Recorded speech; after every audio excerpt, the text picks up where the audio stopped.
এখন তো ক্লাস 6-এ পড়ছে, সামনে তো আরও পথ বাকি আছে, আরও পড়াশোনা করবে সে। তো সেখানে আসলে আপনি কি মনে করছেন, কী কী চ্যালেঞ্জ আসলে সেখানে রয়ে গেছে তার জন্য? ওর জন্য অনেক চ্যালেঞ্জ রয়ে গেছে, যেটা ও হয়তো পূরণ করতে পারবে কিনা জানি না। যেমন ও পরীক্ষায় বসলে আমি ছাড়া বসে না, যখন হয়তো পরীক্ষা আসবে বোর্ড পরীক্ষাগুলো, তখন তো আমাকে দিবে কিনা তাও জানি না সরকারে, তখন তো লিখবে না। ওকে বলতে হয়? হ্যাঁ, ওকে বলতে হয়, বলতে আমি বললে লিখে, কিন্তু ম্যাডাম বা স্যার বললেও লিখে না। কিন্তু সে জানে প্রশ্নের উত্তরটা কি। হ্যাঁ জানে, বলতে ওর পড়াটার ধরন হয়েছে আমার নিজের মুখস্থ করতে হয়, ও পাশ থেকে শুনে, ও পাশ থেকে শুনবে, ছবি আঁকবে, হয়তো ওর মনের মতো করে করবে, কিন্তু আমি যে পড়তেছি ওইটা ও শুনবে, ওখান থেকেও মানে ক্যাচ করতে পারে, তারপরে বললে আবার ওইটা লিখতে পারে।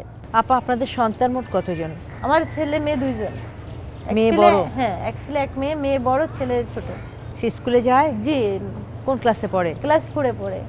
সংসারের সব কাজ সামলে, দুটো ছেলে মেয়েকে সামলে আপনার হাতে কতটুকু সময় থাকে নিজের মতো? একটুকু থাকে না, বলতে গেলে নিজের চুলটাও ভালো করে আঁচড়ানোর মতো সময় পাই না আমি। এখন তো ও নিজেরটা নিজে করতে পারে, যখন নিজেরটা নিজে করতে পারে না, ওর পুরোটাই আমার করে দিতে হচ্ছে।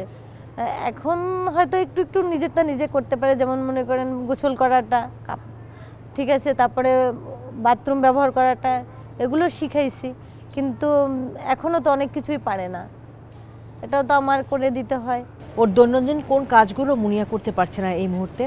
মুনিয়া যেমন এখন কোন বইটা পড়তে হবে, কোন বইটা কোনটা লিখতে হবে, এটা পারছে না। তারপর হয়েছে যে ঘুমাইতে গেলে নিজের বিছানাটা গুছিয়ে নিয়ে ঘুমাইতে পারতেছে না।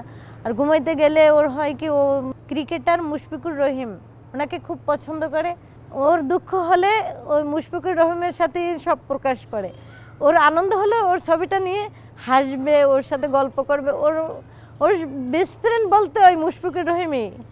দুঃখ শেয়ার, কষ্ট মানে লাইক করো।